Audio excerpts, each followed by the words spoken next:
que hizo correr ríos de tinta. Ustedes saben perfectamente que la sección Biblia Descifrada está siendo, vamos, algo increíble, muy seguido por todos ustedes. ¿Por qué? Muy sencillo. Tecnología humana al límite y misterios de la antigüedad y sagradas escrituras. Pero habría que hacer algunas advertencias de la importancia precisamente de esto que hemos traído hasta aquí. Es el objeto mencionado más veces en el Antiguo Testamento. Por lo tanto, disponemos de mucha información sobre él. Sometida toda esa información a la inteligencia artificial para que lo interprete a partir de los textos bíblicos, arroja un resultado absolutamente sorprendente. O es un condensador eléctrico, una radio para hablar con alguien que no puede verse, o un aparato de antigravedad. ¿Con qué nos quedamos? Es el misterio. Bueno, Biblia Descifrada, gracias al trabajo de todos nuestros compañeros, podemos situarnos en el lugar preciso donde esto cobra forma y verlo con otros ojos. Así que, si les parece, Javier, ¿procedemos? Procedemos. Arca de la Alianza para todos ustedes en Cuarto Milenio.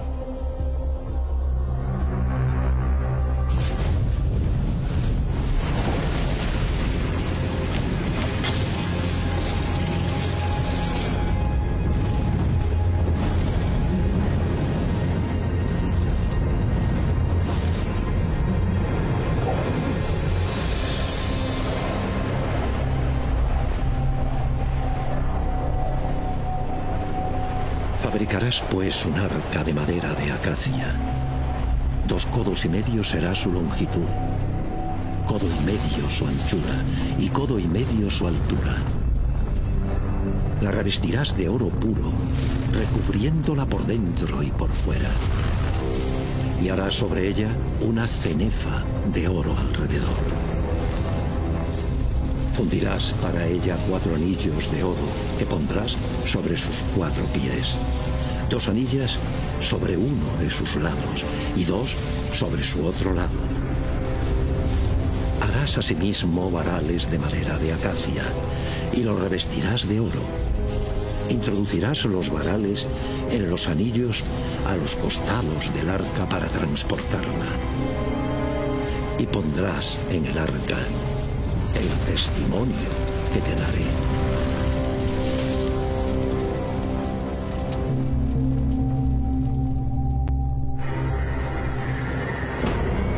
El Señor de toda la tierra va a pasar delante de vosotros por el Jordán. Y cuando las plantas de los pies de los sacerdotes portadores del arca se posen en sus aguas, las aguas quedarán cortadas y se detendrán como un... Los sacerdotes salieron del santuario. La nube llenó la casa de Yahvé. Y los sacerdotes no pudieron mantenerse prestando servicio por causa de la nube, pues la gloria de Yahvé había llenado la casa de Yahvé. Entonces exclamó Salomón: Yahvé dijo que habitaba en la tiniebla. He construido, cierto, una casa para ti, una morada para que habites siempre.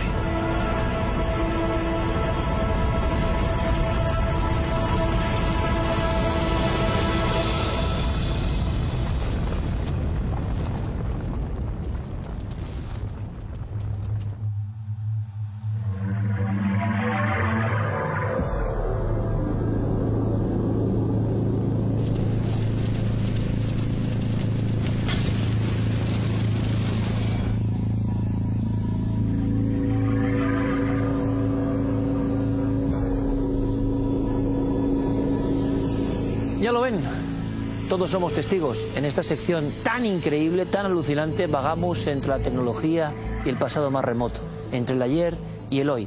Qué gran trabajo de todos nuestros compañeros, Sergio Fernández de Pinedo, Fran Ramírez, todo nuestro equipo, pues creando cosas absolutamente novedosas. De un congreso de inteligencia artificial precisamente, me llamaban una de las pioneras en España, diciendo: es increíble lo que estáis haciendo con esta sección. Sí, y nos vamos al pasado, a esa ventana, nuestra revista de cabecera ya, para siempre. Duda, lo increíble es la verdad.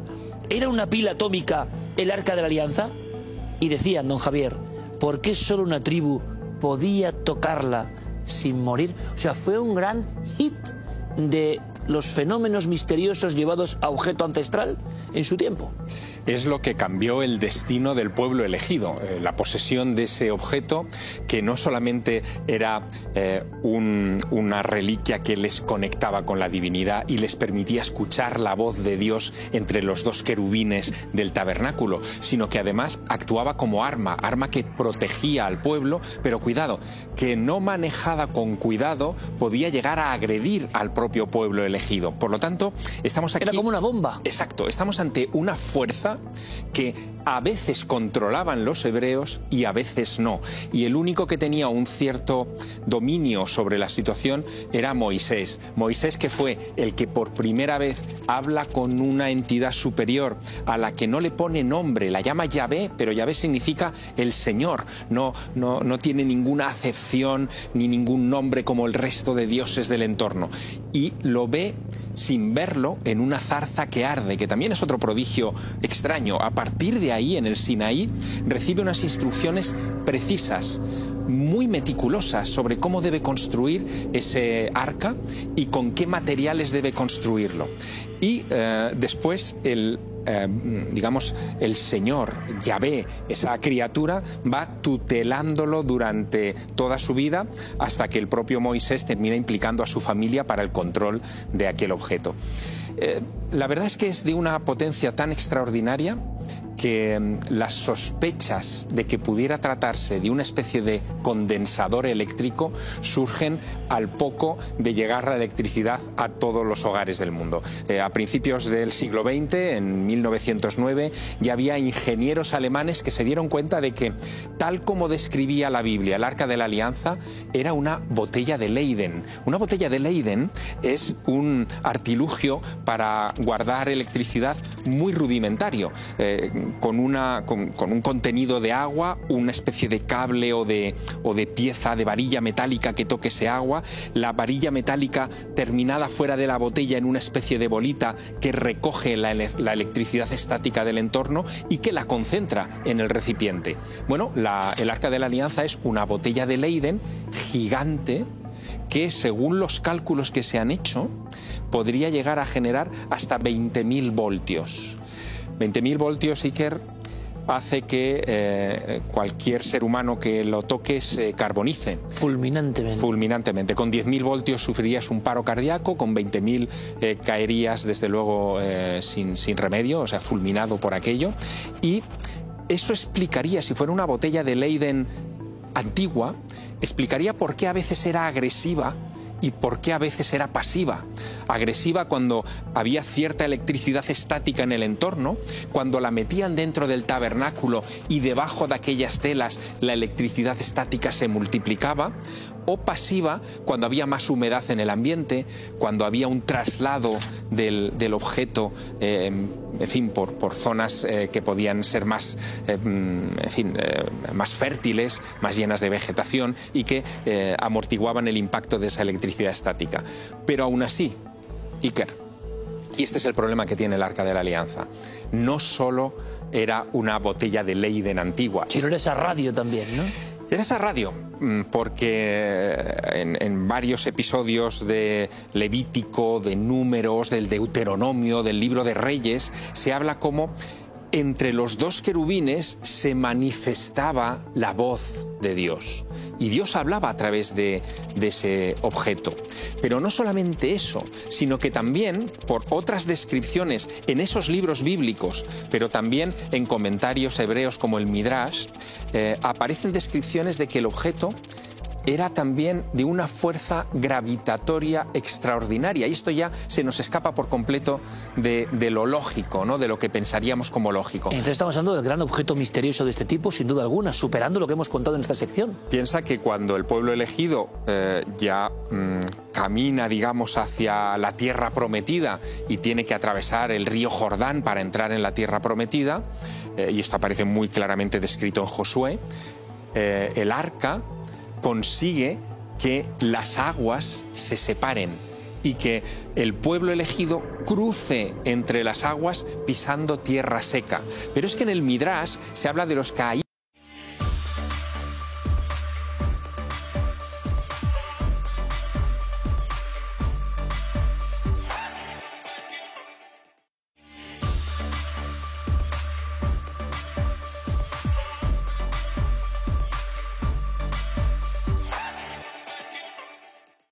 Que es una tribu, una especie de clan secundario de los levitas, los que protegían el arca, que en ocasiones, al acercarse al arca, veían como el arca estaba flotando, o ellos mismos flotaban, o el arca podía llegar a elevarse y lanzarse contra el enemigo, creando el terror entre los pueblos hostiles a los israelitas. Es curioso porque ese arca convierte al pueblo judío, al pueblo de Moisés, en un pueblo que pasa de oprimido a opresor. De repente es el terror de todos los pueblos. Tienen el elemento que le diferencia de todo su entorno. Hay un episodio muy concreto, muy particular, en el que los judíos están muy enfrentados entre sí y los filisteos organizan una campaña militar que termina mal para los judíos, incluso contando con el arca. Los filisteos escuchan cómo de repente el pueblo judío se enardece, empieza a gritar como eufóricos, como si hubiera llegado algo importante con lo que iban a destruir al enemigo. Ese algo es el arca. El arca está en poder de los judíos y la van a lanzar contra los filisteos, pero no funciona. Y los filisteos atacan, derrotan al pueblo elegido, se quedan con el arca, se la llevan a Ashdod, que es la capital de los filisteos, la encierran junto a Dagón, que es el gran dios de los filisteos, y a la mañana siguiente, después de encerrarlo, el dios Dagón está caído boca abajo en el suelo y el arca incólume en el centro. Vuelven a colocar al dios. Al día siguiente, pasadas 48 horas, se encuentran al dios con los brazos y las piernas rotos, fragmentados del golpe que se ha dado. Empiezan a tener miedo porque los que tratan de cerca el arca sufren pústulas. La Biblia habla de tumores, habla de lepra en relación con la presencia del arca, y finalmente se quieren desembarazar de ella y la llevan hasta el primer poblado judío de la frontera. Y cuando los judíos reciben el arca con alegría, que ven que se la devuelven, ese poblado enferma entero y muere entero por culpa de las pústulas y de los tumores, porque no saben manejar el arca. Les dicen que han mirado a Dios y que no deberían haber sido tan osados de prestar sus ojos a la divinidad, y la divinidad ha acabado con ellos, y tienen que llamar a un equipo de contención, porque eso es lo que es, según se desprende de las páginas de la Biblia. Los levitas, por orden de Moisés, que a su vez la ha recibido de Yahvé, visten unas ropas muy particulares, con unos pectorales llenos de piedras preciosas. La tela, el tejido, está bordado todo con hilo de oro, es un aislante perfecto, y enfundados en ese traje, que es un traje, como te digo, casi como de contención de los modernos trajes cuando nosotros tenemos que enfrentarnos a una situación de guerra bacteriológica, química o nuclear, ellos se acercan al arca y la logran dominar. Pero aún así, el relato bíblico está lleno de accidentes. Fíjate que... Por eso decía Duda, ¿por qué solo una tribu podía tocarla sin morir? Exacto. Y por eso se pregunta pila atómica. Claro, claro, es que, por ejemplo, Aarón, que es el hermano de Moisés, lo cuenta muy bien la Biblia. Aarón tiene que ocuparse del control del arca, y Moisés le da las instrucciones precisas de cómo debe vestir para controlar el arca. Y Aarón transmite esa sabiduría a sus hijos, pero sus hijos no son tan escrupulosos como el padre, se acercan al arca en malas circunstancias y el arca los fulmina. No tiene piedad, incluso con los suyos, con los de la propia dinastía. Por lo tanto... Si no conoces el código, exacto, te arrasa. Por lo tanto, estamos hablando de algo que parece muy objetivo en el relato bíblico. En los distintos libros bíblicos aparece mencionada el arca en 200 y pico ocasiones. A diferencia del resto de objetos de Biblia descifrada, es el más popular, sin ninguna duda. no solo por esas 200 ocasiones en las que es citado, sino porque en las 200 citas del arca, la descripción del arca es muy coherente. Si fuera una fantasía, si fuera algo, en fin, que a lo que se le van sumando elementos como forma parte de tantos mitos y, en fin, de la tradición oral de tantos pueblos, probablemente el arca empezaría siendo un objeto en el que escuchas la voz de Dios, pero terminaría resucitando a los muertos, convirtiendo el agua en vino, haciendo cosas extraordinarias que no hace. El arca tiene una serie de características, desde su primera cita hasta su última cita.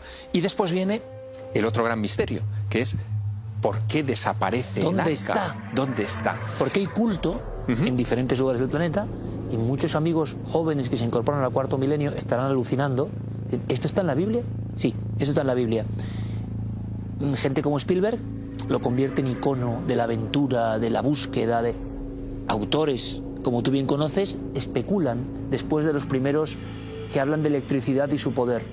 Pero claro, nos pueden preguntar si esto fue tan importante y tan objetivo y tan físico, ¿está en algún sitio? Claro. Cuando aparece el arca es en el entorno, para centrarnos un poco en el cronograma, en torno al 1300 a.C., con Moisés, que es el que la construye, ¿no?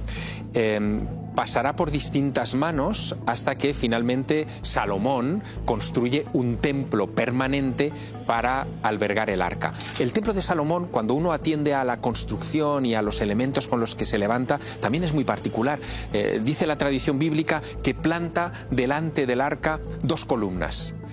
Muchas representaciones de esas 2 columnas las muestran con 2 esferas en la parte superior. Son Jaquim y Boaz. Son 2 columnas que luego los masones adaptarían a sus ritos como parte de su folclore, ¿no? Bueno, pues ese Jaquim y Boaz, esas 2 columnas metálicas con 2 esferas en la parte superior, son 2 electrodos clásicos de una botella de Leyden a lo grande, como no se ha construido jamás. El templo de Salomón, por lo tanto, cumpliría con esa función.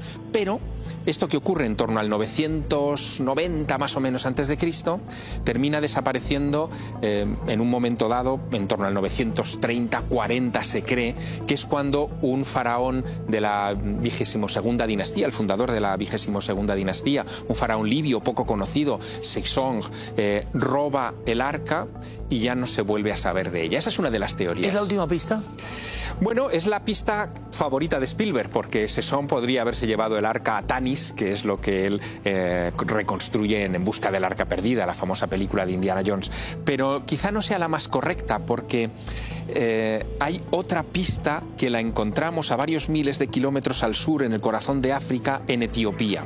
Allí existe un libro, el Kebra Negast o Nagast, que es la gloria de los reyes.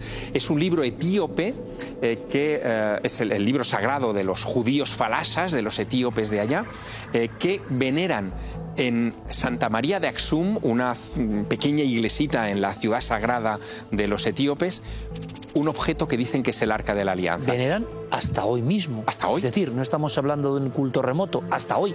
Y donde tienen un guardián permanente, 24 horas al día, 365 días del año, custodiando un lugar que, según ese guardián, en realidad es un templo que protege a otro templo interior, a otro templo interior y a un último templo interior. Como una muñeca rusa. Como una muñeca rusa donde está dentro el arca. No para proteger, nos matiza ese guardián, no para proteger el arca, sino para protegerse del arca, porque el arca es un objeto potencialmente peligroso. Con todo, Iker, no es lo mismo el potencial que muestra el arca en los primeros momentos de su irrupción, es decir, cuando la construye Moisés, pasa a manos de su descendiente, bueno, pasa a manos de Aarón, llega a Josué con ese objeto, cruzan el Jordán, ahí está en su plena potencia. Pero después el arca languidece, es como si efectivamente fuera una máquina. La pila perdiese energía. Que perdiese energía, que fuese languideciendo y que solamente volvería a retomar su potencia cuando la colocan en el Templo de Salomón, que es una nueva pila de Leyden dentro de la que han colocado este objeto. La verdad es que es sorprendente.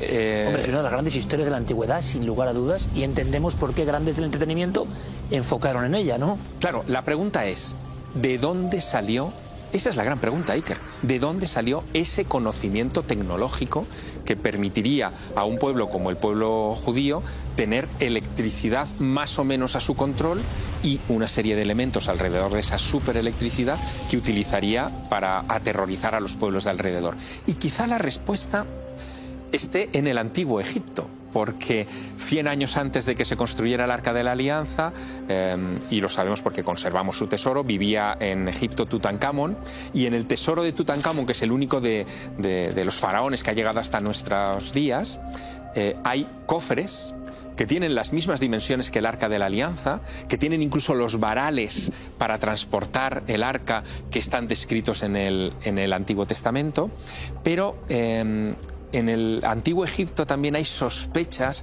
nunca confirmadas de que pudiera haberse dominado la electricidad. Me hablas de unos grabados extraños, ¿no? En un templo misterioso. En los sótanos del templo de Dendera hay unos grabados como unas berenjenas extrañas que parecen bombillas, pero hay algo más. Nikola Tesla, el padre de la moderna electricidad junto con Edison, llegó a plantear en sus invenciones un oscilógrafo que cuando lo ponía en marcha era capaz de generar un campo eléctrico alrededor del aparato que era el Ankh egipcio.